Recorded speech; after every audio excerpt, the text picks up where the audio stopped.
Hey everyone, I'm Megyn Kelly. Welcome to the Megyn Kelly Show. Today is a day of firsts. Later in the show, good old Doug Brunt, the man who married me, will be joining us for the first time. And I married him right back to discuss his new hit podcast, Dedicated with Doug Brunt. It's doing really well. I'm so proud of him. And maybe we'll take some of your calls. How fun will that be? Yay. Okay, but we're going to start with the news. Nancy Pelosi expected to announce any minute that her plans to pass the torch to the next generation of leadership are in motion. But instead of retiring, she's going to stay on to help guide Hakeem Jeffries as the Democrats' next House leader. So she's no longer going to be House Speaker Nancy Pelosi. It's official. The Republicans have won the House. And what a moment. It was quite a moment. Meantime, House Republicans held a press conference earlier this morning announcing an investigation into President Joe Biden for his alleged involvement in his son Hunter's foreign business dealings. That took no time at all. It's the first sign of what's to come when the GOP takes over the House in the next session. Plus, there are stories about the Trump raid at Mar-a-Lago, January 6th, and how it happened, and the FBI that we are now conveniently learning only that the midterms are over. Oh, yes, the mainstream media is suddenly interested in reporting on all those things now that we're post the midterms. Carmen in Cedar Rapids, Iowa says, I have struggled to find a product that did not irritate my skin. This is the only one that I've been able to use without problems. Not only do I love it, but my skin feels like velvet. Love, love, love it, she writes. From now until Thanksgiving, you can treat yourself to Genucel's most popular package, all their best stuff, for 70% off at Genucel.com right now. It is the only skincare products you will ever need. Right now, every one of their most popular packages, they include Genucel's hyaluronic acid correcting serum for free. Genucel products delight men and women with inspiring results by correcting their daily skin problems like wrinkles, dark spots, dry skin, sagging jawline, facial redness, and even those annoying bags and puffiness. And with its immediate effects product, Genucel guarantees results in as little as 12 hours or your money back. Order now at Genucel.com/MK60. Your most popular package includes a holiday gift set plus free express shipping. That's GENUCEL.com/MK60, Genucel.com/MK60. Joining me now to discuss it all, Andrew Klavan, best-selling author and host of The Andrew Klavan Show. Andrew, welcome back. How are you? Great to see you, Megyn. I'm doing good. So let's just take this moment, because I know it's been a tough week plus for a lot of Republicans who wanted to see a more sweeping result last Tuesday. But Nancy Pelosi being forced out of the speakership role and having to pass no baton because she doesn't have the gavel anymore, or won't when the new Congress is sworn in. It's quite a moment, right? She's the left's queen, and it's over for her. Yeah, and she was very good at what she did. As her daughter memorably said of her, she could, I think, cut your head off and you wouldn't even know she'd done it. She was a very talented speaker. Most of her strategy had to do with turning the ratchet. You know, she realized that the leftist ratchet only moves in one direction. So if she could bring in a bunch of Democrats who looked like they might be kind of conservative and then force them to vote with her, they might get voted out the next time. But the programs such as Obamacare and other things like that were not going to go away. She knows that once you give something for free, or supposedly for free to people, they're not going to get rid of it. So she was a really clever leader. It is a big victory to get rid of her, although at her age, I mean, she was going to go eventually anyway. So she's really had a successful career as an evil Bond villain, and I'm glad to see her go, but I'm sorry it didn't happen 10, 15, 20, 30, 40, 50 years ago. It's just, it is a lucky thing that the Republicans managed to hold on by a fingernail and win. Their red wave essentially turned out to be one guy like waving from the House that they had gotten just barely a majority. But it's something, and hopefully it's going to do more than just start investigations. Hopefully it's going to bring Build Back Better to a standstill. That's funny. Yes, it's like 4 New Yorkers waving from their respective districts. That's it. Wait, hey. Okay, so meanwhile, speaking of investigations, already we have one. One was announced in detail this morning by Representative Comer and Jim Jordan as well. saying, these are a couple of highlights. I'm going to play you a soundbite. They said they've spoken with multiple whistleblowers about Joe Biden's foreign business dealings with his son Hunter. They say Biden told the American people he had nothing to do with and never had conversations with his family, Joe Biden, this is, about their business dealings. Quote, that was a lie. Joe Biden is, quote, the big guy, referenced in these emails that we've seen about their foreign business dealings and cutting him in on a piece of these deals. And actually says the evidence that we've seen raises troubling questions about whether President Biden is a national security risk and about whether he is compromised by foreign governments. There's a headline for you. Here's a little bit more. Joe Biden told the American people he had nothing to do with and never had conversations with his family about their business dealings. That was a lie. He personally participated in meetings and phone calls. Documents show that he was a partner with access to an office. To be clear, Joe Biden is the big guy. This evidence raises troubling questions about whether President Biden is a national security risk and about whether he is compromised by foreign governments. And the president's participation in enriching his family is, in a word, abuse of the highest order. This is an investigation of Joe Biden, the president of the United States, and why he lied to the American people. I mean, those are strong words. And I realize these are Republicans who don't like Joe Biden, but those are very strong things to say if you have no evidence. And they claim they have whistleblowers on the record. I don't know. Some on the left and even some on the right are like, oh, don't waste the people's time with these investigations. I don't think I agree with that. I think I would like to know just how involved he is with Ukraine and China and others on Hunter's business deals. You know, investigations can get tiresome. Sometimes you feel like they never go anywhere. Nobody ever gets indicted. Nobody ever gets accused of anything. It's just this endless array of sound bites. But yeah, I agree with you on this one. I mean, one of the things that has been so disturbing in the last 2, 3, 4 years has been the fact that so many conspiracy theories, what sounded like nutbag right-wing conspiracy theories, have turned out to be exactly true.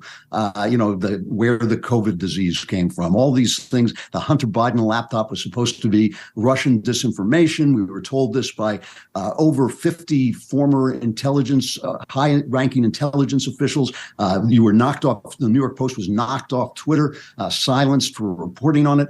All turned out to be true. Every single word of it turned out to be true. And all of those intelligence officers, some of whom had been the leaders of the CIA, were lying to us in order to win an election for the Democrats. That's a pretty big conspiracy. That's a pretty ugly conspiracy, especially when you throw in the fact that Donald Trump was impeached for asking about it. He was impeached for asking the Ukrainians to look into it when it turns out to be quite, factual and really damaging. All of this stuff about Biden being the big guy sounds very, very plausible. The fact that his family has been influence peddling for as long as he has been in office is incredibly plausible. And it does compromise him in his dealings with people overseas, especially with the Chinese and with the Ukrainians. I mean, it really makes us question where his interests lie. And I think it's just at this point, there is almost nothing a right-wing crazy person can say that doesn't turn out to be the case, because the press is so in the bag for the Democrats that they allow them to lie and lie and lie. I mean, I was depressed watching Biden talking to Xi Jinping when I realized that they agree on so many of the things that damage America, when they agree on climate change as being some kind of existential crisis that demands that the United States, but no one else, should hamper their energy, when they agree on transgender issues, that that children should be talked into hurting themselves and butchering themselves because this week they feel like they might be the wrong sex. Biden's interests are not this country's interests, in a broad sense. I'm not saying he is actually trying to undermine the country. I'm saying the things he believes are in fact damaging to the country. And it's absolutely fair to ask how many of those things are aligned with his financial interests, especially when we know that Hunter Biden has used him repeatedly, that we know that Biden has attended meetings that had to do with Hunter Biden's interests. And we know what Hunter Biden is. We know he's corrupt. He's not just the kind of drunk, bad boy in the family. He is part of the central Biden enterprise, which is influence peddling. So at this point, there's been so much censorship. There's been so much so many lies. The press itself is so corrupt and has backed the Democrats in every lie they've told that there's no conspiracy theory that we can dismiss out of hand. And that's a very, very damaging place for America to be. Speaking of the press, okay, and conspiracy theories, there is a report out today in the New York, well, not today, it came out earlier this week in the New York Times. The headline is, FBI had informants in Proud Boys, court papers suggest. This is on the heels of other information that the FBI also had people inside the so-called Oath Keepers. These are two groups accused of planning the January 6th riot. The Democrats would say insurrection, sedition, they use the term. And now it's coming out. It's not to say they did it all. We saw there were, thousands of people on Capitol Hill that day.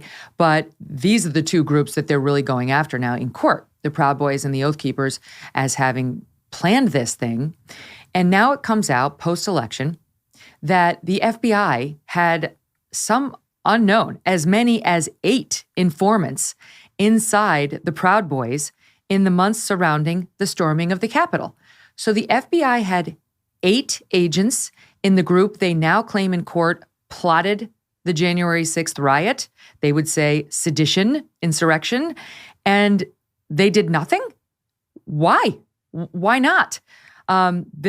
They're talking about, like, the defense lawyers are the ones who are raising this because they're saying there was no plot to do anything other than march on the Capitol. There was no plot to hurt anybody.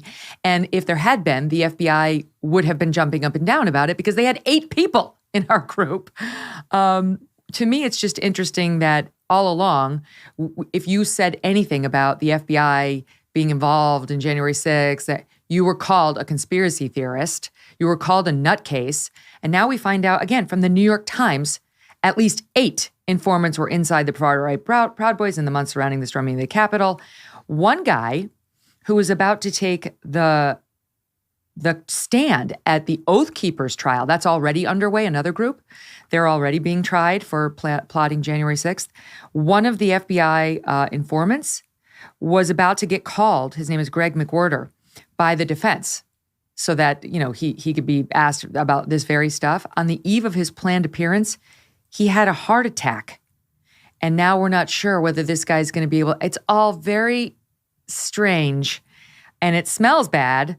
And really, there are still a lot more questions to ask and have answered about the FBI's role in this event that the Democrats have been touting over and over and over and over and over again ever since it happened. What do you make of it? Well, you ask a really good question if you use your imagination. I mean, first of all, the FBI's reputation is in shreds. I mean, after the Russian collusion idea, after everything we found out about the lies they told to the FISA court in order to listen in on Americans' conversations, the fact that they knew that the Steele dossier wasn't real, but they continued to push it and investigate it and hold it up. The FBI reputation is in shreds. And the fact that Christopher Wray, who claims that they had nothing to do with the January 6 riots, is still in place is really damaging, I think, to the institution, which used to be, for periods of time, has been quite a respectable law enforcement agency. But just use your imagination. You ask the question, why didn't they stop this from happening? If the Proud Boys were actually planning an insurrection, if they actually had plans, and nothing about January 6th looked planned to me, but if they had plans, why didn't the FBI stop it before it endangered anybody inside the Capitol? If they didn't stop it, then we have to sit back and use our imaginations and say they had 8 guys. I mean, the Proud Boys is not a vast organization. They had 8 guys in there. Everybody's saying, oh boy, here we go. We're going to storm the Capitol. What were they saying? What were these 8 guys who were pretending to be Proud Boys saying, when everybody was saying, let's storm the Capitol? Were they saying, oh, no, let's not? Or were they saying, yes, let's go? In which case, they were inciting a riot. They were actually part of what happened on January 6th. And everything that happens after that begins to look a lot like entrapment. I want to say, I'm I'm not a fan of the Proud Boys. I'm not a fan of street fighting politics, but they are a reactionary group. They tend to react to Antifa. They tend to react to violence that's already going on. And the idea of them actually, rubbing their hands together and plotting to invade the Capitol to stop the election from being certified doesn't really fit with their profile. We know from the Gretchen Whitmer kidnapping conspiracy, we know the FBI has a tendency to go in and incite these guys to do things so they can arrest them. At this point, it's just very suspicious. And again, as I say, given the information crisis that we're in and the way the Democrats have manipulated that information crisis, no conspiracy theory is beyond belief. No, I mean, because of the many lies that they tell. It's like if they would be more straightforward, people would be less conspiratorial. That's the same thing with COVID. This guy McWhorter, who had the heart attack, Greg McWhorter, so he was an FBI informant. He was implanted or with the Oath Keepers. He was their vice president, but he was secretly reporting to the FBI. By the way, he's the one who had the heart attack on the way to testify, allegedly, only 40 years old. Okay. So, and this trial's underway. We don't know whether they're going to wrap it up. Are they going to be able to get testimony from this guy? The government did not call him. Why wouldn't the government call their own informant who was embedded in the group to tell us all about what the group was doing, how they were plotting the January 6th insurrection? Well, they didn't. It was the defense that called McWhorter, and then he had the heart attack on the way to testify. It's all very sketchy, all right? I mean, you write crime novels, this could appear in one of your novels. And he was the second known FBI confidential source. There was another guy named Abdullah Rashid, a former Oath Keeper from West Virginia, who told the jury he became alarmed by the violent language that another Oath Keeper was using prior to the riot, and that he provided the FBI with a recording of the call. This guy testified, the more I listened to this call, it sounded like we were going to go to war against the U.S. government. Officials at the FBI, quoting from the New York Times on November 8th, officials at the FBI did not respond to Mr. Rashid's initial attempts to contact them, only reached out to him after January 6th. After. So it's like, what is the FBI doing? It's going to be very hard for them, I think. I haven't been paying close attention the day in, day out of this trial. But if their case rests on proving that this was a plot that was pre-formed before the day of to go in there and cause an insurrection and storm the Capitol and use violence against our public officials to stop the certification of the vote, it doesn't line up with, we didn't even bother to return the guy's phone call, our own informant. It's also really disturbing. You mentioned this before, that none of this comes out until after the midterms. None of it, all of that time leading up to the midterms, the Democrats were staging that show trial about January 6th, and it was all one side. Anybody who wanted to disagree with the narrative was actually kicked off the committee. And all of the time that the Russian collusion story was going on, we heard all of these anonymous sources. I mean, I'm old enough to remember when an anonymous source was something you used only with cautious care, because it meant that the reader, the consumer of news, couldn't tell what the source's interests were. We couldn't tell if he was, lying or had motive to lie. We couldn't tell anything about him. He was just a voice. All through the Russian collusion story, we had all of these FBI sources, these intelligence sources, which we then learned with the Hunter Biden story, were capable of lying in order to support Democrat rule. Now, this story is coming out after the midterms. All of a sudden, all of these right-wing conspiracies are in doubt. It's a question of whether these guys were, being egged on by the FBI, by the feds. It's just so disturbing. I mean, the corruption in the press, which to me is one of the worst things, if not the worst thing that's happening in the country, the utter corruption of the press, the absolute embracing of corruption, the idea that, no, we're not supposed to be objective. We have to tell the higher truth, which is whatever they happen to believe. I think it is just impossible. It is impossible to get the kind of information that citizens need to make good decisions about who is doing what. I have all kinds of, arguments with this Republican or that Republican, but the power, the cultural power of a Democrat Party aligned with the FBI, aligned with corporations, aligned with Hollywood, aligned with, the media and the academy, the intel It's agencies. just appalling. Yeah, in the intelligence operation, it's just appalling. Think about it, because they had testimony by the FBI director on Tuesday. Director Chris Wray testified in front of the House Homeland Security Committee, and he was questioned about the extent of the FBI's involvement in the January 6th riot. Okay, and we have actually a shot of this queued up. Listen to how that went in part. Shot 3. Did the FBI have confidential human sources embedded within the January 6th protesters on January 6th of 2021? Well, Congressman, as I'm sure you can appreciate, I have to be very careful about what I can say about when. Even now, because that's what you told us 2 years ago. May I finish? About when we do and do not, and where we have and have not used confidential human sources. But to the extent that there's a suggestion, for example, that the FBI's confidential human sources or FBI employees in some way instigated or orchestrated January 6th, that's categorically false. Did you have confidential human sources dressed as Trump supporters inside the Capitol on January the 6th prior to the doors being open? Again, I had to be very careful. It should be a no. Can you not tell the American people, no, we did not have confidential human sources dressed as Trump supporters positioned inside the Capitol? Gentleman's time has expired. You should not read anything into my decision not to share information. Director Wray, confidential human gentleman's sources. time has expired. That was Louisiana Representative Clay Higgins. Interesting exchange, right? Oh, incredible. And especially when you think about poor AOC hiding under the desk in fear of her life. What were these guys doing if they were inside the Capitol? The fact, when they were having those January 6 hearings, I wouldn't even talk about it on my show because I don't think it's a news story if you have a trial without a defense. I don't think it's a news story. I agree with you, 100%. Yeah, why would I even echo it? And it's almost impossible. It's just human nature, no matter what you believe, to not say, well, there's no defense, but certain information is coming out. As far as I was concerned, no information is coming out because if you don't get to cross-question people, you can't get at the truth of things. What you just saw there was, again, that guy should be out on his ear. Not because he has done anything wrong, but because he has presided over this period of obvious corruption and dishonesty among the FBI, and so should be replaced with a reformer leader. Something went terribly wrong with the FBI after 9/11. I think that it was really given a new brief to take it away from crime and to take it into what I don't know what you call it, intelligence terrorism. It was given a sort of new intelligence brief. It kind of became an intelligence instead of or at least mingled intelligence with its law enforcement capabilities. And it's lost its way. It has entirely lost its way. And you have to bring in a new broom to sweep it clean.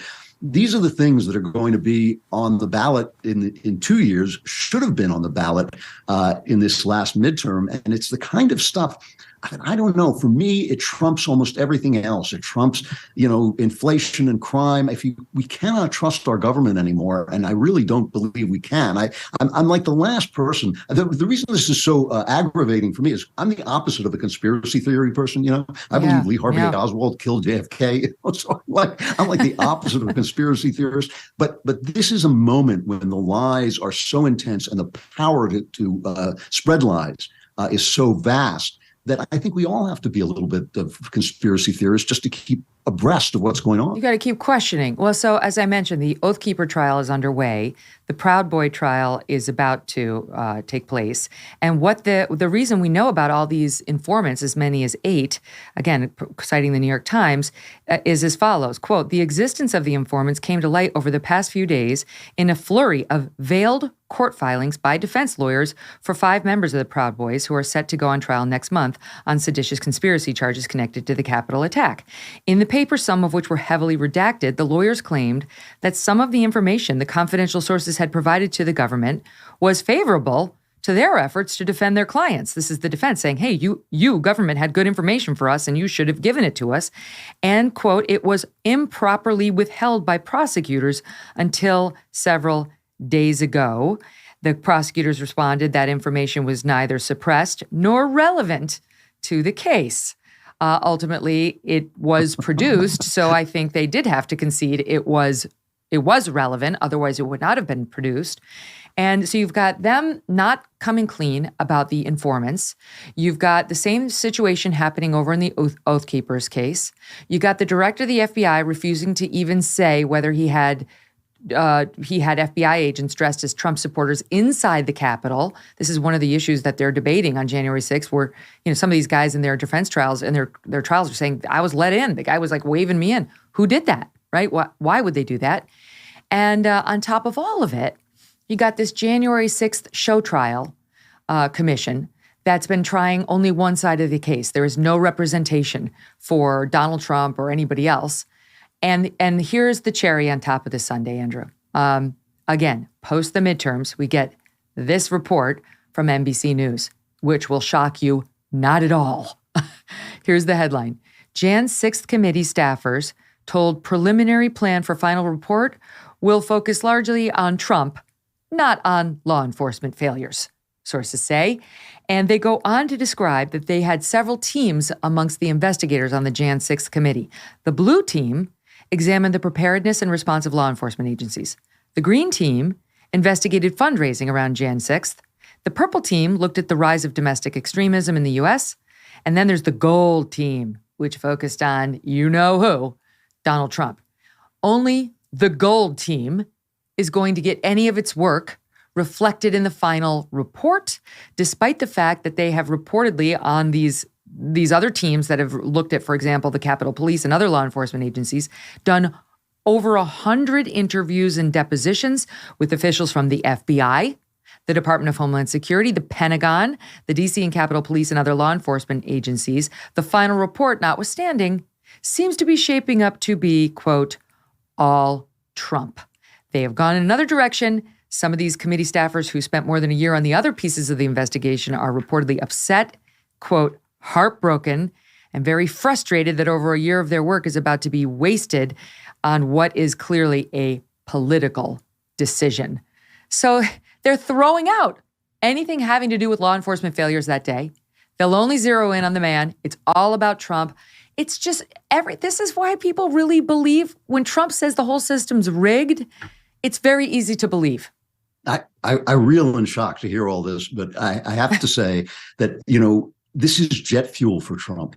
What the Democrats have wagered on, they have wagered on the idea that Trump is annoying enough and boorish enough that their charges will override the people who love Trump love him because of this. They love him because of his enemies. They love him because they know he's being lied about. They know he's being attacked. They know he's being treated unfairly. And it gives him a certain, aura, a certain glow of being, how can I say it? A truth teller, a fighter for truth who is being put upon by all of these powerful forces. And these are the same powerful forces who've been telling ordinary Americans for 50, 60 years that their country's garbage, they're racist, they're sexist, they're phobic in this way and that. These are the same people who've been yelling at all these Americans that they're deplorable are now yelling at Trump, which gives Trump the ability to say, they're not after me, they're after you, I'm just in the way, which is one of the best, smartest things he ever said.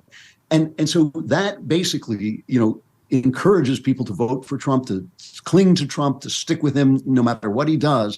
And what the Democrats are betting is, yes, they will do that, but he has a ceiling of 40% support, 30 to 40% support, and we can get everybody else and win. Now, looking at at these midterms, I don't think Trump was entirely to blame. We're not going to know who was to blame unless the GOP does an autopsy, and I'm not sure they even will. I'm not sure they even have the courage of mind to do an autopsy and find out why their red wave disappeared. But some of it was Trump. Some of it certainly, just looking at the voting patterns, the way people split their votes, some of it was just distaste with Trump. They were ready, voters were ready to face inflation. They were ready to face crime. They were ready to face the disorder that happened over the summer of 2020 with the Democrats' support and encouragement and incitement. They were ready to face all that. They just wanted Trump out of the picture. He wasn't even on the ballot, but just the idea that people were going to support his idea that the election had been stolen was enough for some of those candidates to go down. The Democrats had supported those candidates, supported those Republican candidates who were in favor of Stop the Steal, hoping they would go down, and the Democrat strategy worked. So even now, the stuff that they're doing keeps Trump alive. It keeps him in the picture. It keeps him in the game, because the more they attack him, the more he becomes a hero to his people. And their only bet, their only wager is that they can make more people disaffected with Trump than they will make people stick with Trump. In some ways, so far, their strategy, just judging by these midterms, has worked really well, and we can expect to see more of it until it collapses, until people start to go in a different way, which may be DeSantis or it may be something Trump does new. Cue, the whole thing's theater, right? So cue the stage right entry of Mike Pence, who just released a book and is making the rounds this week. And, I read part of what he said in his book and what he did in his Wall Street Journal piece on the air. And I said publicly that it was kind of heartbreaking for me to listen to him tell the story about going back in and talking with Trump after Jan 6th and him reminding Trump that he was on the Capitol. He was at the Capitol with his wife and his daughter when Trump tweeted out, that stuff about Mike Pence as people were chanting, "Hang Mike Pence." There's no question Trump behaved terribly that day. And it was sad to me. The story of their relationship, and one of his most loyal soldiers having his heart a little broken by Trump, who really, let's face it, is loyal to no one. Anyway, so Pence is getting the star treatment now from the left-wing media. Why? Because he was the former vice president? No, because he's ripping on Donald Trump. CNN did a whole town hall with him last night, and here is, in part, why they did that. Here's a soundbite. I think in the days ahead, whatever role I and my family play in the Republican Party, whether it's as a candidate or simply a part of the cause, I think we'll have better choices. Better choices. Than my old running mate. I think America longs to go back to the policies that were working for the American people, but I think it's time for new leadership. You tell me, first of all, whether that's going to move the needle at all in Republican politics. Well, not really. I mean, I'm actually kind of a fan of Mike Pence in a way. He's not exactly a sparkling personality. He's not, Mr. Charisma or anything like that. But he does have a tendency to say these kind of, straightforward things. I actually believe he's a man of faith, which I think is different than a lot of politicians. He has a way of saying these kind of old-fashioned things that turn out to be kind of prescient and smart. Like, when he said, "I don't go to dinner with women alone," and everybody made fun of him. And right on the heels of that came the Me Too movement, where we found out that guys who didn't act that way actually acted in different ways that weren't very good at all.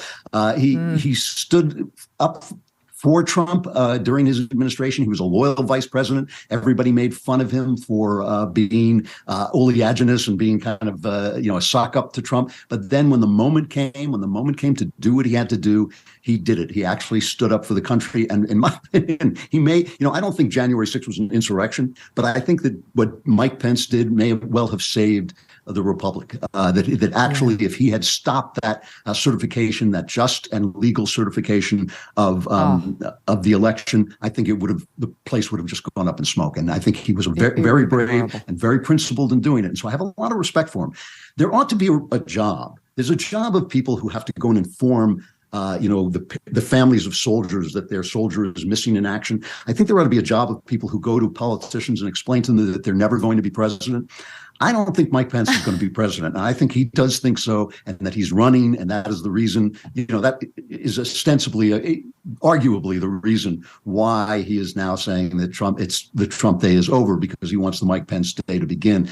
I just don't think he has the charisma. I don't think he has the backing. I don't think he has the flair to become president. He's another one of these guys like Jeb Bush or Tim Pawlenty, who somebody just sort of show up at his door and ring the doorbell and say, "I'm sorry to break this to you, Jeb, but you're just not going to be president because you're boring," And with Mike Pence, it's like the reverse of Publishers Clearinghouse. Like, hello, you did not win, and you can't. Exactly. It's like you're a great guy, and we love you, and you've got risen to the second highest, role. Take the win, and go home. I think that Pence, like I say, I have a lot of respect for the man. I really do. I just think, we ought to just leave the presidency to those people who have the viciousness and the power and the charisma to win that election.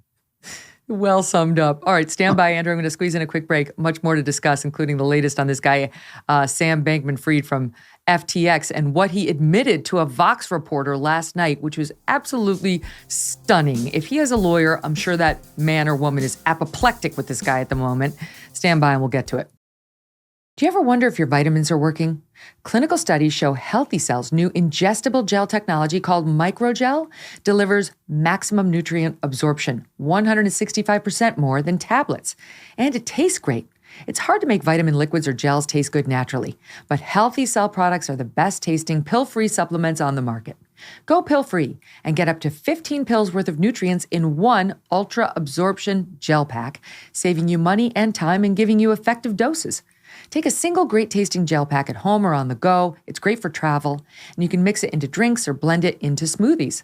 Old-fashioned tablets, capsules, and powders contain synthetic other ingredients like binding glues, flow agents, fillers, and coatings that could irritate your gut. Plus, it's made in the USA. Visit healthycell.com/Megyn or use the code Megyn for 20% off your first order. All right, Andrew, so can we spend a minute on this guy, SBF, Sam Bankman-Fried? This guy, he's in a whole load of trouble.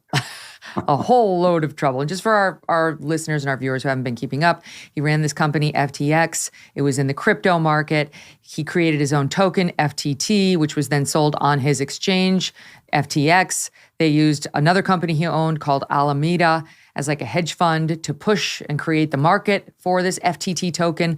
Anyway, it's all come crashing down. They said the company was worth $32 billion.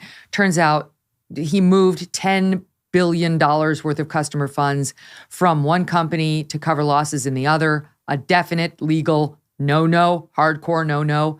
And he got caught, and at least $1 to $2 billion are now missing. We don't know where they went. He's kind of blaming it on his on-again, off-again ex-girlfriend who bragged about not knowing math, who he put in charge of that hedge fund. The whole thing's a disaster. But he was described as this wonderkind by the left-wing media. He donated so much money to left-wing causes, and he was celebrated as this ethical guy who was basically going to help get Democrats elected and give all of his money to charity. Well, it turns out he's a disgrace. This guy lost all the money. He's probably going to be arrested soon. He's in the Bahamas, but they're talking about he's going to be shipped like he's a package back to the United States. They're not using the word extradited. We do have an extradition treaty with the Bahamas, so if we say we want him criminally, they're going to ship him back. But it looks like he may be getting shipped back anyway. And now he's been sued. All these other celebrities who endorsed his product have been sued. Giselle, Tom Brady, who's the amazing Steph Curry, basketball player Larry David. They've all been sued by investors who said, you helped him mislead us. And then he gives an interview last night to Vox, one of the many places that did a fawning profile of him, okay? Gives I don't know if you want to call it an interview. He had an on-the-record text exchange or DM exchange on Twitter. And the senior writer is named Kelsey Piper. They had the following DMs, all right, just to give you a sample of what he said. He said his past conciliatory statements, like when he said last month that some amount of crypto regulation would be definitely good, he told this guy that was just PR. F regulators. They make everything worse. Then he went on to say, well, maybe it would be good, but regulators can't do it. Then he says, okay, I didn't want to do sketchy stuff. There are huge negative effects from it, and I didn't mean to. So he's kind of admitting he did, but his heart wasn't in it, Andrew. Then Vox says to him, you were very good at talking about ethics for someone who kind of saw it all as a game with winners and losers. And this is the money part. So this guy, Sam, replies, yeah, he. I had to be, meaning really good about talking about ethics. I had to be. It's what reputations are made of to some extent. I feel bad for those who get effed by it, by this dumb game we woke Westerners play where we all say the right shibboleths, and so everyone likes us. Shibboleth meaning some sort of shared value. So he's admitting that it was all BS. Like all of his stuff about his woke causes and how he's just going to give all of his money to the goodness, that it was all a bunch of baloney because he knew it's what the media and others wanted to hear, to give him all this money to run a company he apparently had no business running, and to wind up on the cover of Forbes, on the cover of Fortune, still fawning profiles in the New York Times to this day because he gave $10 million to Biden last time around and over $40 million to Democrats this time around.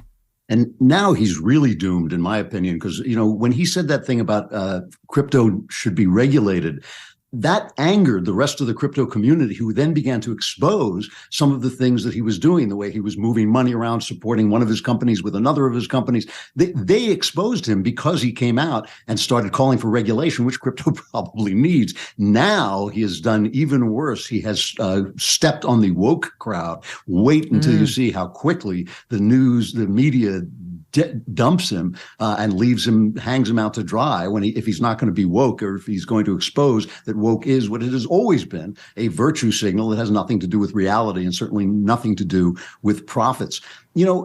I find this, first of all, the guy's 30 years old. He went into meetings and played video games, and everybody said, wow, isn't that cool? And I thought, no.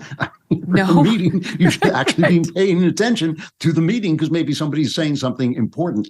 The whole thing reminds me of like the Bonfire of the Vanities on Speed. For those who don't remember Tom Wolfe's novel, The Bonfire of the Vanities, it was about a bond trader. And the whole point was that the guy produces nothing. He does nothing. He simply takes bits off what everybody else is doing. Peggy Noonan at the time described it as shuffling about a bunch of money around. And when you're done shuffling it, there's somehow more money. And I think now we not only have that, we not only have money detached from any accomplishment or any manufacture whatsoever, we have money actually detached from money. We have cryptocurrency, which means nothing. It kind of can disappear with the press of a button, as indeed in this case it seems to have done. I can't help but feel that in the history books, when they go back on this and they think about the great crash of 2024 or 2026 or whenever it comes, they're going to say that it had something to do with the fact that money has become detached from value. We even have modern monetary theory where people say, yeah, we can print all the money we want. It's not going to have any effect at all. I mean, people are now living in a complete fantasy world when it comes to money. And I think this is the first guy who actually sort of understood that he was in that fantasy world, shared the fantasy. Everyone believed it. He was he supported the right people, said the right things. And now it turns out he was walking on air. It's kind of frightening. And I think one of the things that you're seeing now is all these people taking stock of what it means to have a currency that's attached to nothing, including the American currency. I mean, America lives off the fact that everybody lives on our currency, which is why we managed to survive. But the inflation that's happening is because of printing money that has no value. The fact that they're having almost twice the inflation in England, it's up to 11% over there, has to do with the fact that nobody uses the pound anymore as the going currency. They use the dollar. So we can keep printing for a while. But all of this stuff is this fantasy world we're living in where money has become detached from anything that looks like value. And it's one thing to say, well, the gold standard didn't matter, but some standard has to matter. Something has to, money has to mean something. It has to symbolize something. And now it doesn't. And so this guy just seems to me to be the first fruit of a very rotten tree, the first fruit of a tree where money just doesn't mean a damn thing, but we keep trading it. We keep talking about how rich people are when it's just a bunch of blinks on a computer screen that can disappear like that. In some ways, I sympathize with him. He's just the first guy to get caught. Well, and he was funding Vox, the very organization that did the fawning profile on him. And we've seen this over and over. He funded a lot of these left-wing publications that either previously to getting the money did fawning profiles on him, or right after getting the money did the fawning profiles on him. And it's all a game. It's kind of cool to hear him admit it. It was all bullshit. It was all bullshit. I'm not woke. I'm just using you losers. Like, good for him. Am I rooting for him? No, I'm not rooting for him. Okay. But I appreciate the moment of honesty. So you're talking about what's going to happen when we hit the financial skids, and what we're going to look back on and blame. What are we going to look back on when our culture completely implodes? We may be well on the road. Well, one of the things is going to be the removal of all testosterone from our men. I give you Justin Trudeau, who was caught in this amazing moment. Right, you've seen this with the Chinese president, Xi Jinping. Watch this and listen to the translator who's translating for the Chinese president. Everything we discussed is then leaked to the paper. That's not appropriate. Everything's been leaked. It's not appropriate. That's not how the way the conversation was conducted. It's not the way the conversation was conducted. If there is sincerity on your part, free and open and frank dialogue, and that is what we will continue to have. We will continue to look to work constructively together, but there will be things we will disagree on, and we will have to. Let's create the conditions first. Oh my God. You got to the listening audience, you got to go back and watch this on YouTube. And you got to watch Justin Trudeau sort of skulk away. He's got sort of a big bottom. You can sort of see his big bottom walk out the room. No judgment, same. But in any event, it was emasculating. He emasculated him. You know, you kind of associate testosterone with being a bully, but Trudeau has managed to actually get rid of his manhood but retain the bullying. He's actually still kind of a dictator and a thug. The only problem he has is that she is much better at being a thug than he is, and has a lot more people to thug around with. Yes. That is humiliating. But what can I say? I'm not rooting for either of those guys. Watching Trudeau get humiliated. It's just as good. I'd like to see them both humiliated, but I'll take one. It was embarrassing. And it is embarrassing to have these guys. I mean, they have no bottom. You know, what was it? C.S. Lewis said they're men without chests. You know, they're men without any values whatsoever. They're men who stand nowhere, stand for nothing except their own power and this kind of weird idea that they have that they are going to manipulate the world and make it a better place. And they don't need you or your industry or your business or your choices or your opinions. They're just going to do it all. I mean, Trudeau is a man who actually took money away from people out of their bank accounts for protesting. For exercising free speech. He has no place to stand. So when another tyrant slaps one tyrant around, to me, it's like Hitler slapping Mussolini. It's like the big tyrant slapping the little tyrant. Who cares? You know, I mean, I have no... Well, you kind of enjoy it a little. You kind of enjoy it. It's a little enjoyable. Right, you're right, because Trudeau is a bully because he goes after those who have less power than he does. That's what a bully is. So he can sit there and try to do his little social talk to, you know, the Chinese president, like, we believe in open communication. What the Chinese president is saying is, you leaked our private conversation. I read about it in all the press. I had meetings with 12 leaders. Nobody else did that. And you're a shit. And Trudeau's like, we believe in open communication. It's like, oh my God. It's like, okay, so in any event, it was emasculating, it was humiliating, and I got to end on this note because I've been dying to get your thoughts on this news today, that San Francisco has launched a program to pay trans residents $1,200 a month for 18 months. It's guaranteed, they call it GIFT, guaranteed income for transgender people, that will provide them with taxpayer dollars, $1,200 a month just for being trans. They will prioritize enrollment, get this, hold on, of transgender, non-binary, gender non-conforming, and intersex people who also happen to be Black, Indigenous, or people of color, experiencing homelessness, living with disabilities and chronic illnesses, youth and elders, monolingual Spanish speakers, and those who are legally vulnerable, such as TGI people who are undocumented, engaging in survival sex trades, or are formerly incarcerated. So if you've been to jail, you're engaged in the sex trade, you're an illegal immigrant, you are homeless, you have a disability, a chronic illness, you're on the spectrum of non-binary, gender non-conforming, trans, and you're also a person of color, you're in at the top of the line. Well, speaking as a woman who's moving to San Francisco, I think that this is totally fair. You know, I'm actually happy to see what's happening in San Francisco. I mean, it's kind of mean, it's kind of schadenfreude, but look. They get what they voted for, you know? I mean, the city was one of the most beautiful cities. It was the queen of the West Coast. It is now an absolute hellhole. When do people start to wake up? When do they say, you know, like, maybe we should vote for somebody else? But they never do. What they do is they vote with their feet. All those people are now living in Nashville and they're living in Florida. All the people who would have changed it. So these guys just keep doing it until it collapses like Detroit. That is an amazing story to pay people to be gender dysphoric, to pay people to be homeless. But you get what you pay for. You know, I remember researching San Francisco for a book and talking to the cops, and they said they won't let us enforce the law. This town is going to go downhill. Everything that they said would happen has happened. It's going to continue to be this way until they start to vote. for other people. Yeah, and as far as I can tell, no requirement that they seek work in the meantime or do any sort of a rehab program if they need it. Nothing. So nothing will change at the end of that 18-month period, except the taxpayers of San Francisco will be a lot poorer. Great job. Andrew Klavan, it's always a pleasure. It's great to see you, Megyn. Thanks a lot. Yeah, you too. Coming up, another pleasure, Doug Brunt. That's going to be fun. And remember, you can call in too. And you can find The Megyn Kelly Show live on SiriusXM Triumph Channel 111 every weekday at noon East. And the full video show and clips by subscribing to our YouTube channel, youtube.com/Megyn Kelly. If you prefer an audio podcast, follow and download on Apple, Spotify, Pandora, Stitcher, or wherever you get your podcasts for free.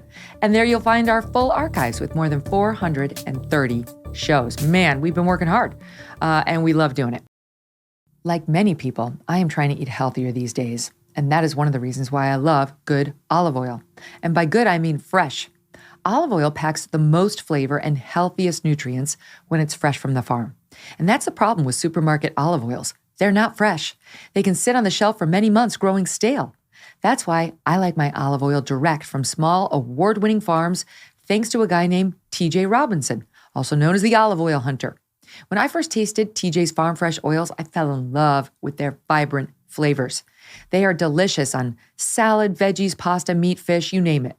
And as an introduction to his fresh-pressed olive oil club, TJ's willing to send you a full-size $39 bottle of one of the world's finest artisanal olive oils for just $1 to help him cover shipping. Best of all, there is never a commitment to buy anything, and you can cancel your membership at any time. Get your free $39 bottle for just $1 shipping and taste the difference freshness makes. Go to harvestfreshnow.com. That's harvestfreshnow.com for a free bottle and pay just $1 shipping. harvestfreshnow.com. Welcome back to the Megyn Kelly Show. Joining me now, Doug Brunt. He is the host of the brand new hit podcast, Dedicated with Doug Brunt. He's a New York Times bestselling author, a father of 3, and he also happens to be my husband. Now, his new podcast that's available right now, wherever you get your podcast for free, debuted in its debut week at number 2 in the Books podcast about books and dedicated to books. And it's also been consistently in the top 10 every single week since it launched. He's had a ton of well-known guests on. The latest that he just taped that's going to hit soon is with Paulina Porizkova. But he's had tons of top number 1 New York Times bestsellers from Nelson DeMille to Lee Child and so on. Without further ado, welcome to the show, Duggar. We're making full use of the house today. This is great. I know. Literally, Doug is downstairs and I am upstairs, and we're kind of low tech because I couldn't figure out how to put another person at this desk. How's it going so far? It's going great. Abby and I have been conspiring this morning, so she has something, I think, to drop off for you. Oh. I don't know if she's right there. Oh, it's a cocktail. I feel like I'm on Dedicated. I've got mine down here. Oh, cheers, babe. That's your Negroni? Cheers. Yeah, exactly. Good. Well cheers spotted. To you. Yeah, okay. I have to booze it up. It's only 1 in the afternoon. Who cares? We're like 5 hours ahead of schedule.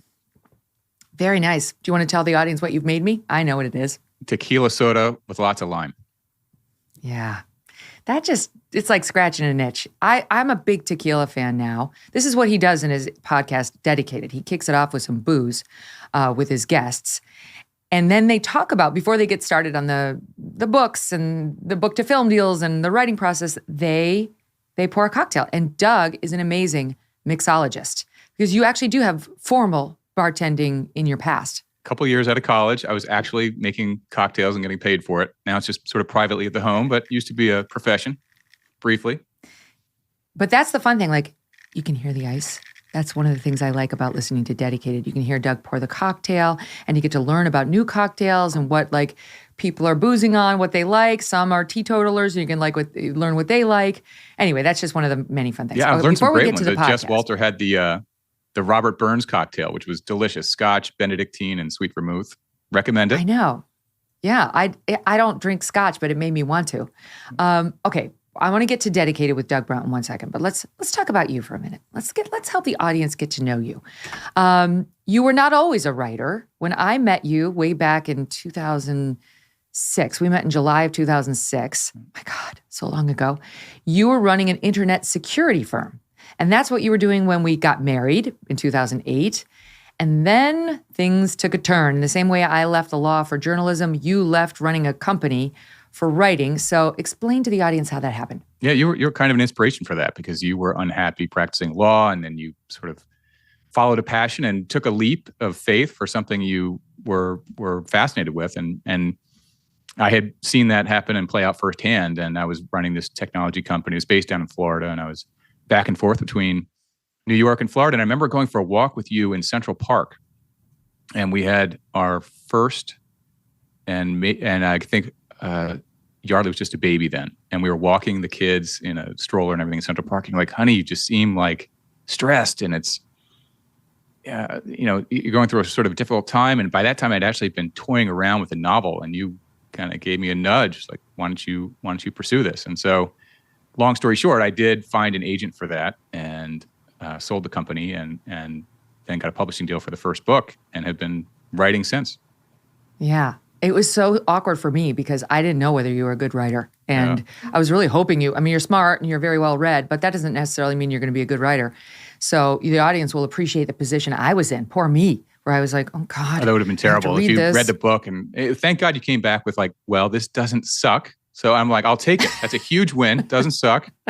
It avoids a very awkward moment in the marriage.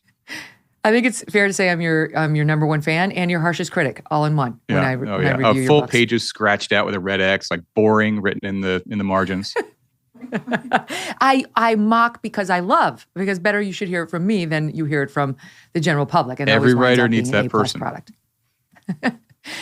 Speaking of Ghosts of Manhattan, I pulled this because it's been a long time since I read it. It came out in 11 or 12? 12. Okay. Came out in 12. And this is Doug's debut novel, and it did make the New York Times bestseller list, which was amazing. And it's an amazing, amazing story of this guy named Nick Farmer, who's a Wall Street bond trader. And I think it's just his struggle to save his soul. That's my summary of it. And what I love about it is the beautiful writing. It's in the first person. His relationship with his wife, his relationship with his friends, his witty dialogue at dinners, and just going from A to B with various characters, but he is such an interesting character. But I pulled this just from, and it got all sorts of great reviews from the fancy reviewers like Kirkus and so on, but I just pulled one from the Amazon writings. Nick Farmer is a bond trader with Bear Stearns in 2005 before the financial meltdown. Brunt paints a picture of the excesses of a bond trader's life as seen through Nick's eyes. He has spent too many years getting drunk by 5 p.m., spending expense money on strippers and drinks. His marriage is in trouble. His life is a mess. But how can he fix it? He went to Bear Stearns right out of college. He's been doing this too long. He's 35, not 25, makes way too much money, but knows it's all a sham. Brunt does a masterful job of involving the reader into Nick's life. He takes you on a roller coaster of emotions as you feel disgust, fear, hope, and finally learn to like this broken and deeply flawed character. I didn't like Nick in the beginning, but came to care very much about him by the conclusion. This is a very strong first novel. It's written in the first person. It really does involve the reader, and I give it 5 stars and recommend it. I feel exactly the same way as this lovely reviewer did. Nick Farmer is a character we need to see more of. And why don't you listen to your wife and write a Ghost of Manhattan too? I did love writing that book. I miss it a little bit, the characters in that book, and it would be fun to revisit them. It's funny, I read all the reviews, and even everyone that comes in on Amazon, even the little ones, and I tend to believe only the worst ones, of course. I torture myself Right. over reading all these things. But thank you. I love that review, and that was a fun book. So you do that, you put yourself through that torture with nasty comments about you, but do you do that when it comes to me? Do you read the comment section and anything about me? Oh, I go to 60 miles an hour instantly on those. I don't believe them, of course. They just infuriate me more somehow. But. Oh, Abby's agreeing. Abby and Doug are my chief defenders on anything negative. Okay, so Ghosts of Manhattan. But before you came out with that novel and you tried your hand at writing, you were not a public figure, and I would submit to the audience, not so interested in becoming one. You were more of a private guy, and this is one of the things you had to wrestle with when you decided to propose to me, right? I mean, you understood. I was on Fox at the time, though I was a cub reporter. By the time we got married, I had America's Newsroom with Hemmer, so my star was kind of rising a little. So you had to make a decision on whether you wanted to put a toe into public life that way. And it really did require a thoughtful reflection by you. It did. And of course, all worthwhile. We'd do it all again, obviously. But Good. it does require some thought, but no one can know exactly what they're getting into with that, even you, I'm sure. And there is a lot of good with the bad. The good far outweighs the bad. I mean, when we go places, almost 99% of the interactions are positive. People coming up and saying, you inspire me, you inspire my daughter, I want my daughter to be like you. It's almost always that. Very few negative ones. There have been moments where we're like really peaking on intensity and focus on you that's unpleasant. But for the most part, it brings far more good into our lives than bad. Mm-hmm. Well, I mean, you came in with very open eyes to this relationship because when we first started dating is when I had that terrible stalking problem in my life. And literally on our first date, well, tell him what happened, what you had to agree Can't remember to. if it was Cougar or Viper, but your friends had named all the security guards and gave them code names. One poor guy was Pooh Bear, but everyone else had a pretty tough name. And so we were chaperoned, like a couple of high school sophomores going to the prom. And the one guy was really, these are guys who clearly had experience with weapons and taking people down. And I did not want to be taken down by anyone. And he's like, I'm going to have to see some ID, of course. And I'm like, reaching into my back pocket, like, whatever you need, sir. And he's like, no, I'm just messing with you. So, but anyway, our first kiss was also in front of security, which is hard to do. Yeah, it was. It was hard for both of us. I mean, but especially me. Yeah, you'd really gotten to know these guys. I think after they dropped me off for many dates, I was dropped off somewhere else at my hotel, and they'd give you the little quiz about, all right, what's up with this guy? Do we need to? Yeah. Are we going to see him again? They approved of you. Otherwise, it wouldn't have worked out. I mean, I trusted their opinions. But after that first kiss, I did not do well, audience. I did not. I was embarrassed. Cougar and Viper were watching us. And it was just awkward AF, as the kids say. And so the next day when we went back to pick up Doug at his hotel, I said to Cougar and Viper, you stay where you are. I got something I need to do. So I went to the hotel. I pressed the buzzer on Doug's door. And he's looking for the security. I'm like, they're not here. I'm like, I can do better. That was not my best effort last night. And of course, Doug was like, right this way. Yeah, it's classic you. It's like, you take charge kind of girl. Come on in. I like this. It was only a kiss, as the song says. But things went from there. So it was a crazy beginning. And we did get married. And it was a whirlwind romance. It was absolutely, I was mesmerized by you and remain mesmerized by you. Like there's a journal entry that I kept at the time that has a picture of you. You're just in jeans and a t-shirt, but your hair is kind of messed up, and you'd been so kind and such a person of character. And I wrote something to the effect of, is it possible? Is it possible that this guy loves me and isn't a serial killer or gay or a felon of some type? Like, is there something? There's got to be a shoe to drop here because he's too good.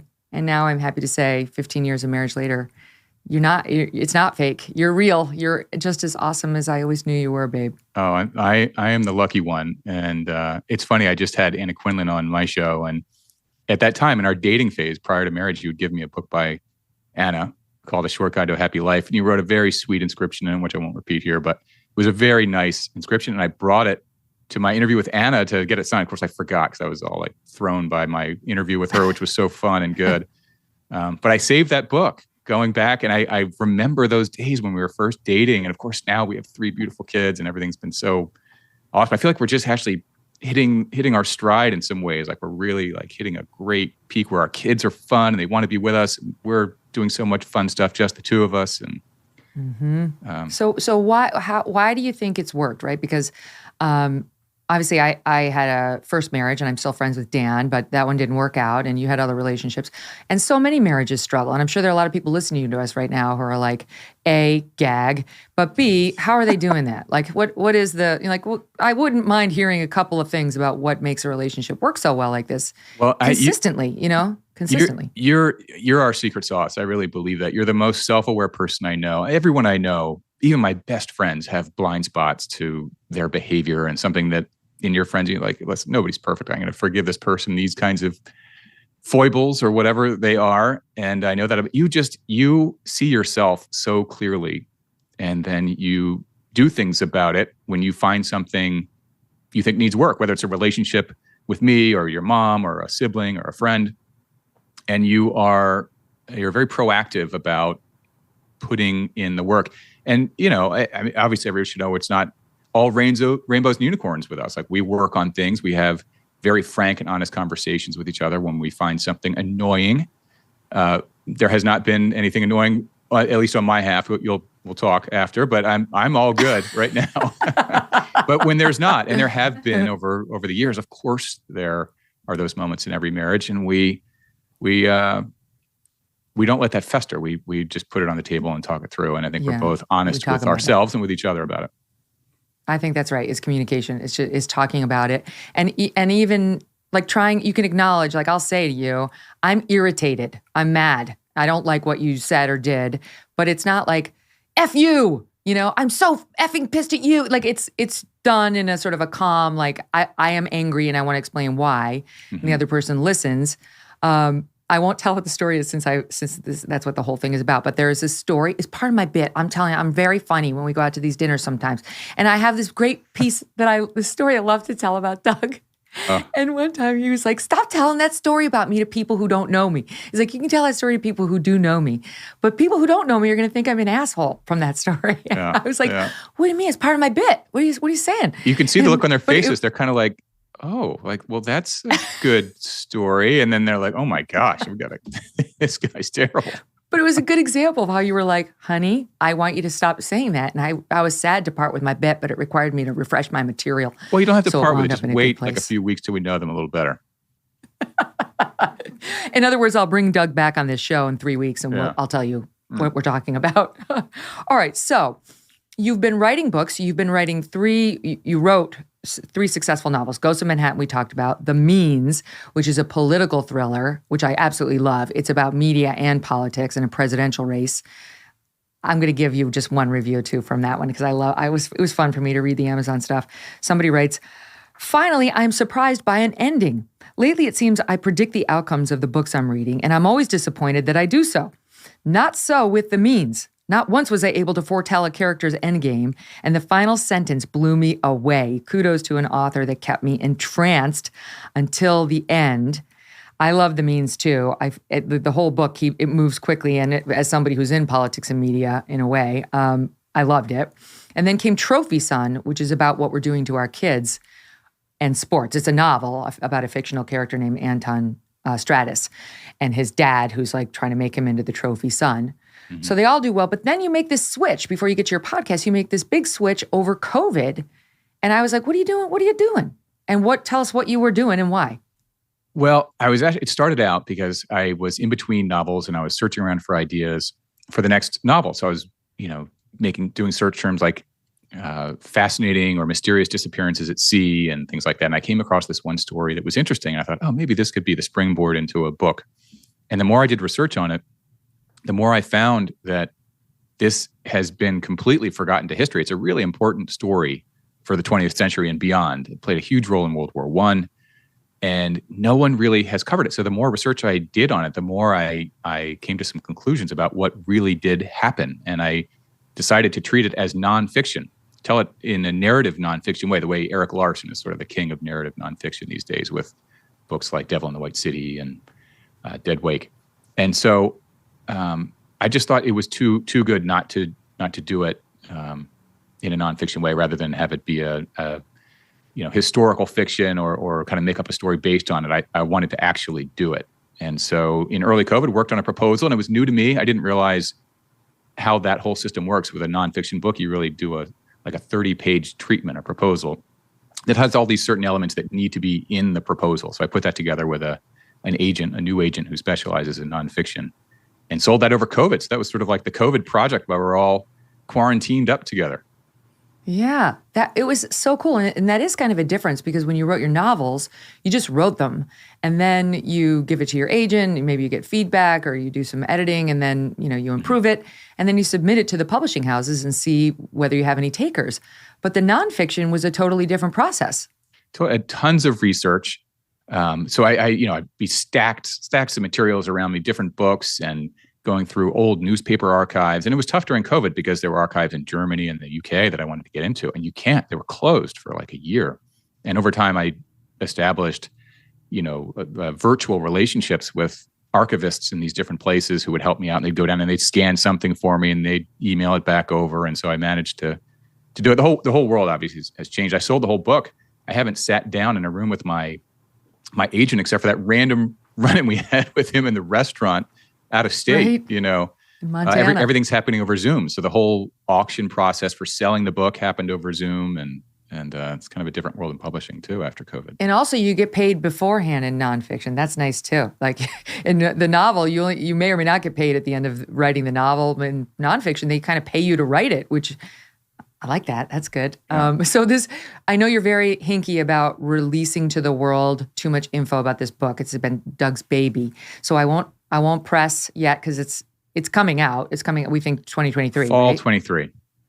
Okay. Yeah. So when he's ready to break that news, he'll come on and he'll tell you all about it. It's basically the quarter century prior to World War I. Most of it takes place. But it's great because it sort of gets you in.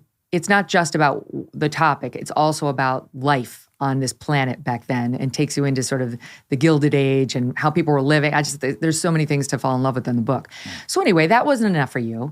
You decided, slowly but surely, as our kids were getting older, you were getting more interested in expanding your professional universe. You'd been writing, you'd had this great book club in Manhattan, but you wanted to do more and more and more. So you expanded into nonfiction, which I think is harder. I think that's harder. You just worked so hard on this book. And then you decided last fall it might be fun to do a podcast about books and with some of these authors who you'd come to know in the book world. So what made you decide to do that? I've thought a lot about that and what the real inspiration was, and could I bring it back to a moment? And I think one of the main moments, maybe the main moment, was finishing The Gold Coast by Nelson DeMille and putting that down and thinking, what I wouldn't give to sit down in a bar with this guy who I don't know, but just to get to know him. And it's not so much to talk about the book itself, why this character did one thing or another, but to get to know the writer himself. Because when you read a novel, that's like a 15-hour experience or so. And if the writer is good, it's really powerful, far more than just a movie. And you've spent 15 hours in this person's head. And so the opportunity to get to know that person is something I've always wanted. Whenever you finish a book, it's like, God, I wish I could meet this person and sit down and have a drink. So that's really what the show is. These great writers, we're getting the best writers in the world come in. It's Jennifer Egan, Lee Child, Nelson DeMille, Anna Quinlan, Amor Towles come in, and we have a drink. They choose their favorite drink, which we make on the set, and we get to know the person, which is an experience that you really can't find anywhere else. Yes, and what I love about it is it's a no politics zone. Mm-hmm. So unlike when you try to take in entertainment, because you're inviting people to come and enjoy themselves in Dedicated with Doug Brunt. Come and enjoy and relax and have a nice 45 minutes to an hour with a figure you may or may not admire, but probably will by the end of the time. Mm-hmm. So you don't, unlike these people who run the Academy Awards or the Emmys who are always shoving their politics down our throat, you do exactly the opposite. So I could listen to a person and not know anything about their politics, and that's by design. You don't want it to be jarring or unpleasant for half the country. Yeah, I mean, we're a happy little show, and I want people to be able to, it's audio only. And so you can hear the ice clinking against the tin of the cocktail shaker and close your eyes and just imagine you're there in the room with this brilliant writer. I mean, these are some of our greatest thinkers and greatest storytellers, and hear them tell their own story, how they came up with the ideas for the books or how they got started with writing or the scary moments. Like Lee Child says in the beginning, he got fired from a show. He was a TV producer in London. He got fired. He says his muses were hunger and fear. And that's what drove him to write his first novel. And, this thing better work or I'm out on the street. And, 20 some books later, he's hugely successful, but has a million great stories of how it all went on. And they talk about the writing process, which for writers, the only two things writers have in common are lots of coffee and they read a lot. Everything else is wildly different, from time of day to do they write by hand or they type it in or do they outline ahead of time, or some writers think that outlining ahead of time takes away something from the novel and their energy they can put into it. So they don't outline it. And there's every variation you can imagine. But you're longhand on legal notepads. Yeah, that is for all my novels, longhand on a legal notepad, and then I type it in, which is an editing step. And I try to stay away from the computer as much as possible. But with nonfiction, I've been typing right into the computer because I'm constantly needing to access some piece of information or fact check myself, in real time. And so with the nonfiction, I've been typing it directly in, more like a journalist might. You do so much homework for the show. It's amazing how you'll read like all the person's books practically. It's incredible. And in the beginning, I would say you were more nervous than you are now because you've already taped, I don't know, like 8 or 9 of them, maybe more. I can't remember. But is it getting easier for you? It is getting a little easier, but I'm still doing the same load of work because each person's totally different. And I've branched out into some different types of writers in a way, I would say. So in the beginning, it was writers that I personally knew pretty well. Like Lee and Nelson DeMille have been friends for a long time. And so that was more like talking to an old friend. And one thing that was so special about the Jess Walter interview is I didn't know him. And I just shot him a note. I've read his books. I've read Beautiful Ruins and a few of his books. And I shot him a note. And he was in town for the Brooklyn Book Festival. And I said, hey, do you want to come in and do this conversation for the show? And he said, sure. And he came in and he picked a great cocktail. And we just had a great time. So... Now, it's funny that you should mention Jess Walter because before we get to his soundbite, I have some soundbites I want to play for the audience, but I have an important one for you from someone you may know. His name is Yates Brunt, and he had some thoughts for you on this interview. Listen. Hey, Dad, it's me, Yates. I heard you were going on Mom's show today. I just wanted to wish you good luck, and I've really been enjoying your podcast. I especially enjoyed the story about Jess Walter and the movie Drive-In. That was really funny. Anyway, see ya. Oh, that's all. You're going to make me cry in the middle of the show. He's so sweet. Aww, that was a great so story from so, Jess Walter. Yeah. And you know what? We have it queued up. So here's a little bit of what Yates liked so much about the Jess Walter interview, SOT 9. There's a story of your family living next door to a drive-in movie theater. Is that one you could share with us? Yeah, we had this sort of flat roof on our garage, and so he put lawn chairs on the roof of the garage, and we all climbed up there. It was the late 1970s, so the drive-in was showing like Bad News Bears. No, if only it was showing like House of a Thousand Pleasures, and it was like kind of hard R rated semi-porn, and so my dad quickly got us kids off the roof and never put the chairs up there again. But my friend and I built a tree fort toward the back of the property, which had slightly better sight lines, and we got binoculars, and we would climb up there and watch movies. And I think it's one of the places I fell in love with stories. I would watch Clint Eastwood how many novels movies. were born out of this period of your life? So they would show like a kind of a terrible movie, and then they would show Dog Day Afternoon, or just these 70s auteurs, Harold and Maude, and Woody Allen movies. We had this tunnel underneath the big aluminum fence, and we climbed in and we cut a speaker, and my friend wired it up, and we unspooled the wire, and he's unspooling it. I'm covering it with dirt all the way back through the back of the drive-in theater, up the aluminum fence into our tree fort. And I look up, and there's the theater manager, and he's just walking, and you can see this mound of dirt straight up to our tree fort. And so we were arrested, and our job for the rest of the summer was to pick up all the trash in the theater. It's amazing. He wasn't much of a thief, was he? No. It's like but he can take you there. He's such a good storyteller. You're listening to the story. You can just see the manager like pulling this wire up out of the ground up to the tree fort, and he's great. He is so charming, just like his books. He is a very charming guy. And his description of his home in Washington State was absolutely amazing, too. It makes me want to move there. Yeah. That's the thing that's so special about these interviews that I've noticed. Same thing with your book. I was like, I hope I like it. I'm going to have to be honest if I don't like it. But I've been loving it because the discussions are snappy and they're interesting and they're in depth. But these are literally the country's best wordsmiths.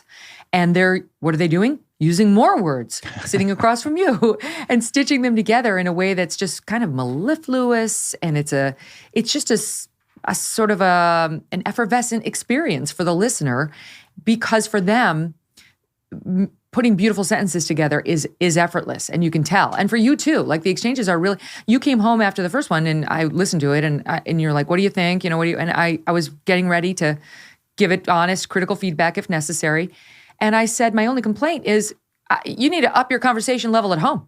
I need to see this version over the dinner table. Right, your away game is so strong. Let's get this going on around the dinner table. Right? Just kidding, but it's been so fun to listen to. All right, we have much more coming up. We're going to get to a couple more sound bites. We're going to get to Strudwick, and we're going to get to you guys. And we actually have a call from Sheldon in Massachusetts, who's got a question for you, Duggar. Hey, Sheldon, what's on your mind?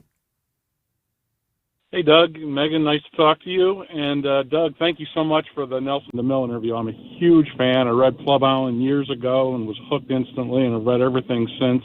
Gold Coast is probably my favorite. But, and obviously John Corey is the hero in that. And thank you for asking him what John Corey looks like. Now I can't see him any other way than Bruce Willis. My question for you is Nelson DeMille anything like John Corey off interview? I didn't hear it in the interview, but I was wondering off interview if he was like John Corey. He is. It's funny. I first of all, I love talking about Nelson. I just think he's great. He's really sort of like the king of the current thriller. He's influenced so many writers, and the John Corey character is terrific.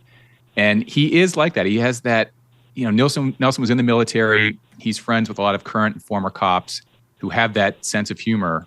And Nelson, when you go out with him, you spend half the night laughing because he has these little one-liners that are just so quick, so clever and observant of like what's happening in the room around you in the moment.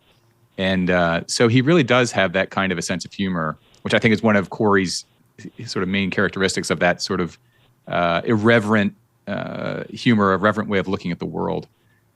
He definitely has that, and a fearlessness too. I mean, Nelson totally has that.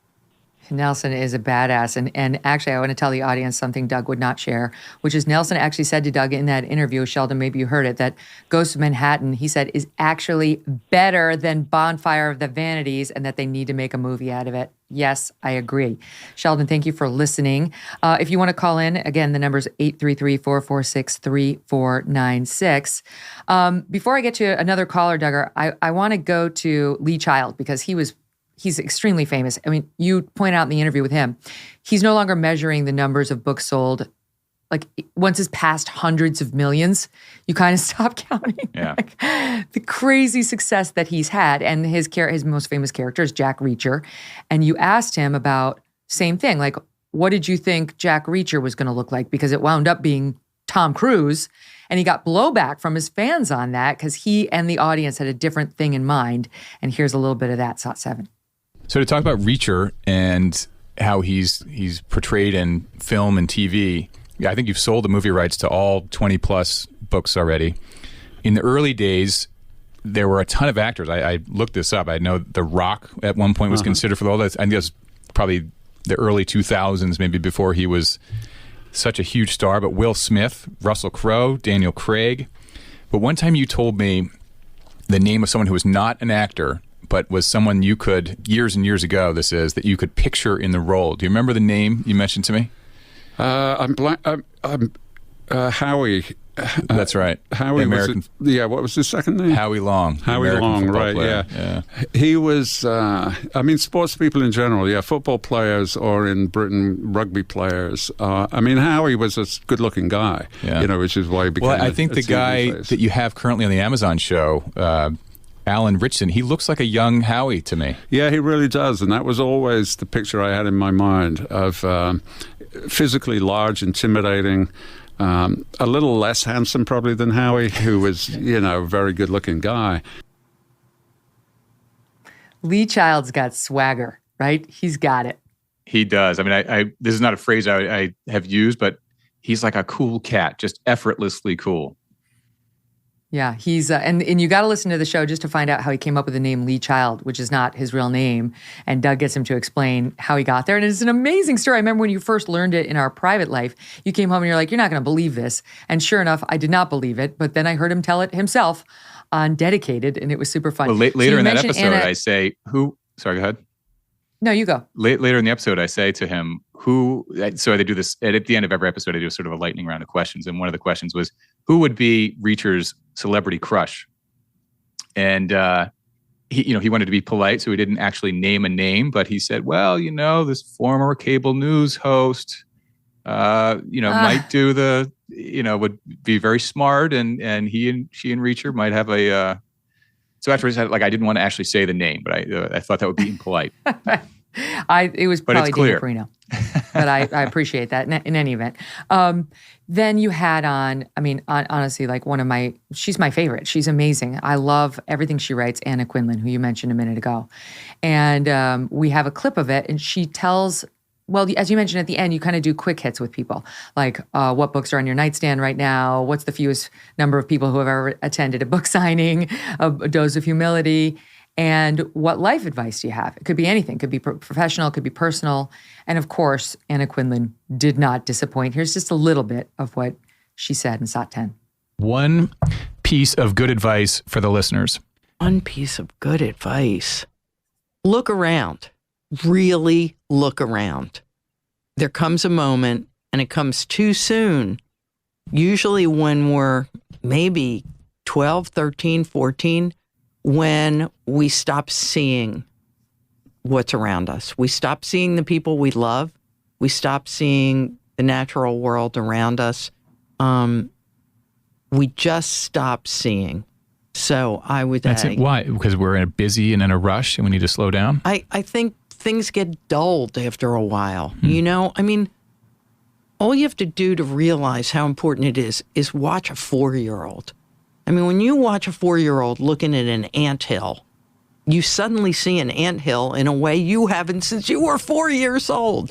And then the senses dull. And I think one of the ways to understand what a privilege it is to be alive, because it really is to really look at the world. Oh, I love that. That's great advice. Aw, She's that awesome. one is yet to be released. That's coming still. So if you don't see it on the download list, that's why it's coming. But She's I a star. love She her, doesn't and drink, she's but so I will thoughtful. drink to that advice from her. She's just awesome. It was great to be with her. Cheers. Yeah, we got Cheers, to honey. drink again. This is what they do on Dedicated. On my show, I do require sobriety as a general matter. Have you yet gotten to the point where you've finished your glass and felt a little, hey, it's getting a little loosey or a little more fun? Yeah, I don't want to overplay the booze. It's not like we're getting trashed out there, but yeah. So on 2 episodes in particular, I was a little buzzed up by the end, and so was the guest. They're like, I got to go home and take a nap now. Okay, well, let's get another caller in. Ruth from Canada. Ruth, how you doing? You have a question for Doug? I'm doing so great, and it's so ironic. I'm sure there's other writers out there, but I'm literally editing my first nonfiction after writing 2 historical novels, and I'm editing it as I'm listening. And by the way, thank you for being so open and just such a wonderful relationship to share with us, and so effervescent, and it makes relationships sound really easy, which I know they're not. But I'm just wondering, how, Doug, did you go from fiction, which I find such a joy now, after 1,000 pages and 20 chapters with 20 to 30 footnotes? It's like I get so bogged down in the details. Did you go? How did you do that? It really was keyed in on this one story. It's almost like a sliding doors moment. Had I not come across this, I'd probably still be writing fiction, which I do love and may go back to, although I have an idea for another nonfiction book after this. But I know what you mean. The fiction, it feels like it has that magic in a way. And when I write it, I have a pad of paper and I can write it anywhere, and it just seems fun. Whereas the nonfiction is also fun, and I really fell in love with this real character from the 19th century. But I'm now in the phase of putting together the end notes, and that really is I'm in the grind phase of I got to cross all the T's on this thing, and if I misplaced the source material for this one quote I have, I'm like, oh my God, this is gonna be 5 hours where I try and track down where I got this piece of information. So I'm trying to get all that stuff tied up now. But I've loved them both. It really, the change came because of this story. It's a powerful story that I hope I can do justice to it. Yeah, and this that I'm doing is the background information for what I think I discovered of historical fiction for the first two novels. So it is fun to expose what you've discovered of a lost story or something that needs to be told. That is sort of the impetus that keeps us going. But that's so true, Ruth. It's a way for the reader too to learn about history in a snappy way, snazzy way, right? Like you're entertained while you're actually learning real facts about history that might be beneficial to your life. Ruth, thank you, and good luck with your writing too. Let me squeeze in Wayne from Virginia, who's got thoughts. Hey, Wayne, what's on your mind? Hey, Megyn, spoke to you a few times before. I just wanted to tell you, it's to get away from politics for a day. Thank you. Oh my God. Just, and to see that, Doug does his sit downs and leaves it out of it. We need that break every now and then. And, don't get me wrong. I love your shows. Robert F. Kennedy Jr. was probably the best ever, but, we needed a breather, and it was nice to have today in this traffic. So thanks a lot. And I'm glad you seem like you guys have found a place in life where, you're really content with everything, with the kids, with the family. You're unfiltered. You can do as you please. And if the money comes along, that's great. But I got a feeling that if the money wasn't there, it wouldn't matter that much to you. So congrats on getting right to that spot. Thank you for that. Yep. Thank you so much. Can I tell you, this reminds me, my team gives me the mailbag, right? And they give me what people have written in. Hold on. I want to see if I can find the one, because this is reminding me of one of the emails that one of the viewers sent in, Duggar. Let me see if I can find it. It was about maintaining friends. Oh no, hold on. This is from Todd. I so appreciate your insight and ability to remain positive and objective throughout the political process. Any advice on how to do that? I find myself increasingly frustrated with politics and exhausted with the entire situation. And I've also heard, and this is one from Pamela Hall. She writes in, you've said several times that most of your friends are left-leaning. I would love for you to expand on that. It would help me navigate my relationship with my woke daughter and her husband, and so on. So I think both of these, Wayne's comment and those two questions, Doug, they all come back to the same thing, which is it's easy to do if you shore up your core life, right? Like if you shore up what actually matters and you know what actually matters, your loved ones, your family, could be your dear friends, but you're, as I've said before, like what's within 15 feet of you. If that's good, it's easy not to get too worked up about politics or your friends' politics because there's so many other places to bond and feel good. That's true. If you're centered in that way, that is step one. But there are more steps to it, and I think you have those as well, which is that you're open-minded. You see the humanity in people who have different opinions, and you want to hear them. You actually do listen, and you're really I have this fun show, and he's right. Like this is a nice. You want to take a break? Come on over. This is great. But you're doing the hard work with this show, and you're able to do it in a way that actually does have humor and treats people like with respect, all people with respect, and wants to hear from them and debate the issues and have different perspectives on and hash it out in a way that like we're all on this planet together kind of a vibe. And again, like you're probably the funniest person I know. You managed to do all of this difficult stuff with a bit of humor, which is very hard to do. No, I don't think anyone else does. Here's one example of that. I don't know if this was humor. This was true. It was somewhat humorous, but it was also kind of true. And it went viral when I made the following comment about our life to Gad Sad, which got a lot of pickup. And I got to ask you about how you responded, Sod 11. When a woman cheats on a guy, it triggers paternity uncertainty from an evolutionary perspective. Whereas when a man cheats on a woman, it's not quite the same thing. That's why, by the way, if I can just go back to evolutionary psychology, women get more triggered and more angry and more jealous by emotional infidelity rather than sexual infidelity. That doesn't mean that they're happy if their man sleeps around with other women, but if he develops a platonic emotional bond with his coworker, she laughs at his jokes, she understands his life goals, and they're always chatting with each other and texting, but they've never had sex. That might actually be a greater precursor of them splitting, because emotional infidelity is the greatest threat to a woman's interest. So my feeling is that it's not because it's. I'm sorry, say again.